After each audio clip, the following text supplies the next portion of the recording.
So guys, sasakay kami sa Skylex. Wow. Oh. Like. Ha? Video lang. Vlog. Video lang. With Makoy and the gang. So, diba? Mga friends. Sama ko si Aileen at si Joy. Yan na guys. Sasakay kami si Bapaw. Oh my God. First time. Oh, diba? Napakalapit na.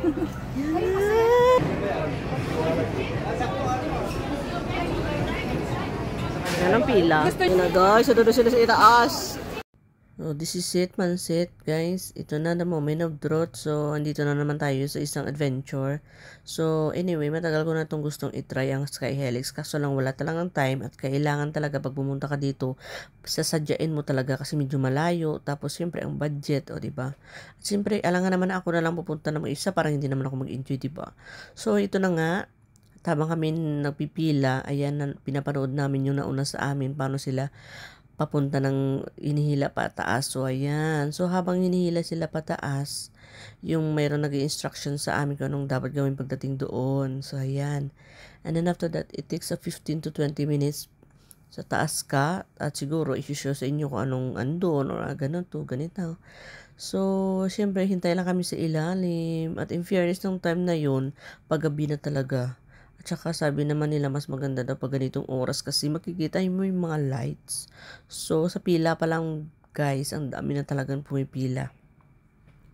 So, ayan, habang naghihintay kami, nood lang, may nakita kaming peacock doon sa ibabaw ng bubong. So, ayan, hintayin namin siya na baka na bumuklad yung kanyang, yung kanyang balahibo ba. So, ayan, tingnan lang natin kung bubuklad talaga siya.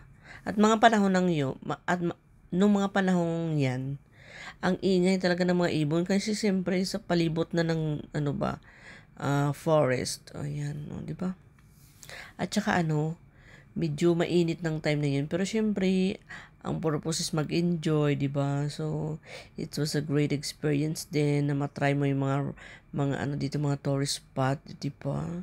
Sa 13 years ko dito, siyempre konti lang yung napuntahan ko. Siyempre may mga bago man lang tayo mag-for good, napuntahan natin kahit pa paano, di ba? So, ayan nga pala ang aking number. May number pala kayo guys na susundin. Kung anong number na binigay sa inyo, yun ang number sa upuan na dapat yung upuan. O, di ba? At in fairness, kahit tourist ka dito or working here, pareho lang yung bayad. Hindi ka guys sa cable car na kailangan mong magbayad ng more than sa normal na bayarin pag ikaw ay tourist. At saka kung magbabayad ka is through ATM like POSB and UOB, may discount ka pang $4. So, ayan, kasi nagbayad kami ng through POSB. So, may discount kami $4. So, otherwise, it will be normal like 20. Ganon. Tapos, pinapapili ka kung free drinks or magnet. So, pinili ko yung magnet kasi sa remembrance, diba? Ang drinks, pwede mo naman na mabili, diba? So, ayan. Tsaka, allow pala yung drinks doon sa taas, sabi nila. So, ayan. Pababa na sila at kami naman ang pipila. So, if you're carrying like a backpack or a heavy stuff, you have to leave behind kasi may lagay naman sila doon na ibili mo yung kargamento kasi dito naman wala namang kumukuha. Kaya safe yung mga gamit nyo guys. So, ayan. At excited na nga kami. Andiyan na kami sa pila. So, let's go. First time.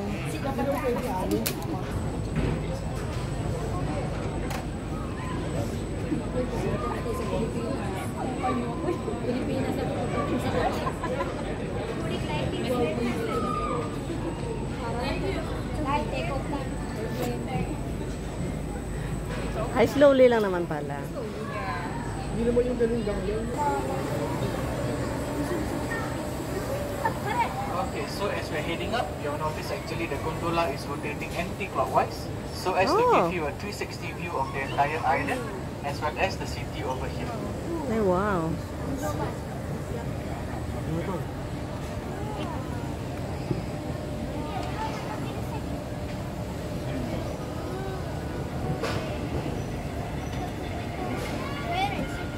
Lumilibot ba tayo? Lumilibot? Oh, umiikot. 360 araw, 360. Ay, wow. Ayun nga, no. Pero hindi siya slowly lang. Walang kung titingin sa baba. Ayan, kami sa ibabaw. Umiikot pala siya, guys. Okay, yan. Yeah. Yeah, don't. Oh, don't.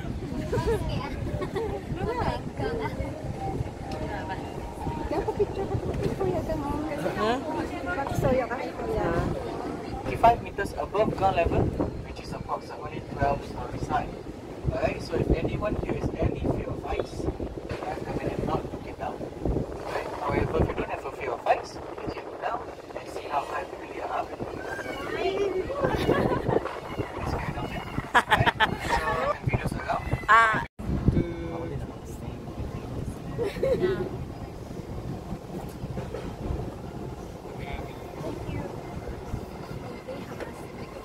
Ay, lumibot pala tayo, Kuya Jim. Lumibot pala tayo. 360 nga. Pero ayaw kong tumingin doon. Huwag kang bababa. Kung titingin doon, okay lang dyan sa marami. Dito na kami sa ibabaw, guys. Ano nga, 12 story ito, no? Ang, Pero hindi yan. Nagpupusin pa siya ngayon. Nagpupusin pa siya. Ask mo gang kung how many height. sabi nga niya, 12 story daw. Lumibot kami, guys.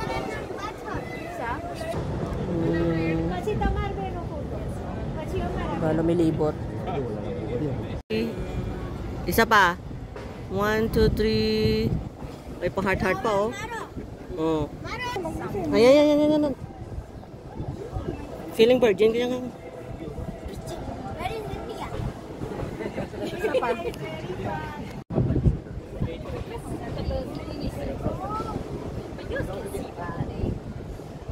We're going down. It's like a rocket ship.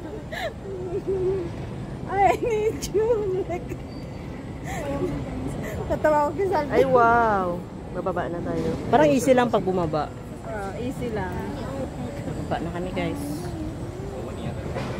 Yay. It was a great experience. A great experience. So I hope you've enjoyed actually once. So whenever, if you wish to visit us again, the best time we usually recommend guests to come is around 6:45 p.m. to 7 p.m. where you can actually see the sunset from top. Oh. Because for that, it depends on the weather. Nakuha ko bigla ka ng Right? And of course, if you experience the night view, the day view is nice as well because you can see the entire Sentosa Island and of course our neighboring countries. Thank you. Nakalabas na kami sa ano.